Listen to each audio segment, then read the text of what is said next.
In today's video, I want to discuss the statement that Prabhupada made about just chant with your tongue and just hear with your ears. Because there's a context to that statement which is often not understood, and then this statement can be misunderstood or misapplied or applied in a way that actually works against us.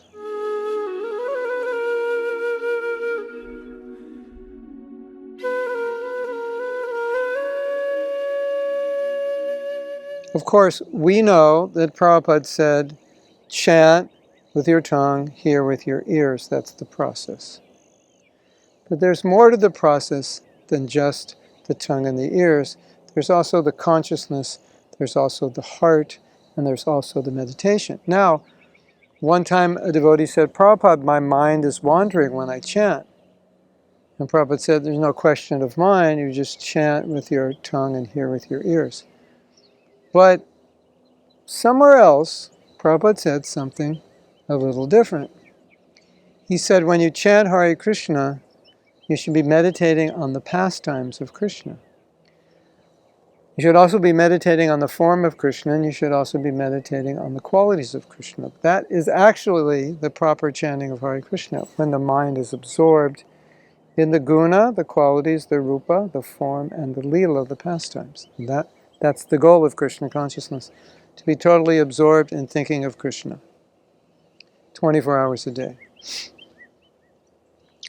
Then Prabhupada said, but if you can't do that, then just try to chant and just try to hear.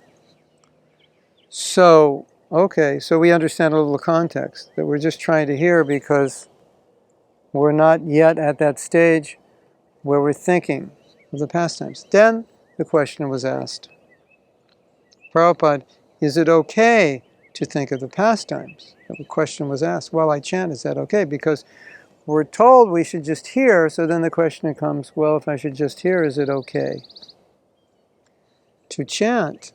Is it okay to think of the lila? And Prabhupada said, you should know that the goal of chanting is to think of the lila, to think of the form, think of the qualities. But it shouldn't be artificial. It should come naturally due to your attraction or attachment to chanting or your advancement in Krishna consciousness. Everything in Krishna consciousness should be more or less natural. Sometimes we have to force ourselves, but we don't force ourselves into very elevated stages of meditation. That would be artificial. So Prabhupada's saying, that is the goal, to be meditating on hearing. Meditating on the lila, guna, and the rupa. Now, another thing you may have heard that Prabhupada said, hear yourself chanting sincerely. So that brings in another dimension, sincerity. In other words, chant sincerely. So what does sincerity mean? Well, Prabhupada has defined sincerity as being free of personal motivation. So chant to Krishna with a desire for pure bhakti. What does that mean? It's chanting as a prayer. Krishna, please give me your service. Please give me your pure devotional service. So now we have an added dimension where the devotee is praying for pure service. Srila Bhakti Siddhanta said, the holy name descends on the tongue when there's this mood of, I want to serve, pure service. Otherwise it can be mechanical. So then the problem is, now devotees say, but if I'm hearing, and now you want me to add in this mood of sincerity, of prayer for pure bhakti, how do I do both? Thinking they're mutually exclusive. And the point is, they're not mutually exclusive. The mood helps one become more absorbed. And if we think they're mutually exclusive and we lose the mood, then it can become mechanical. So when we say just chant and hear, it can become a very mechanical process where we disassociate from the meaning of the holy name. Jiva Goswami says, any mantra you chant, you should meditate on the meaning. Bhaktivinoda Thakur said, when you chant, you should meditate on the meaning of the holy name. So if we're just chanting more or less mechanically, just trying to hear and speak and divorced of the meaning, that can be dangerous. It may not be, but it can be dangerous in that, at least for some of us, we tend to go for more mechanics of something and a little bit of the smarta mood of thinking, if I perfect the mechanics, I've perfected my chanting. Where chanting is not a perfection of mechanics, it's a perfection, absorption of the mind and heart in Krishna. So we don't want to just think, just if I just hear, that's perfect. It may be that that hearing will arouse remembrance and meditation on the qualities and so much emotion.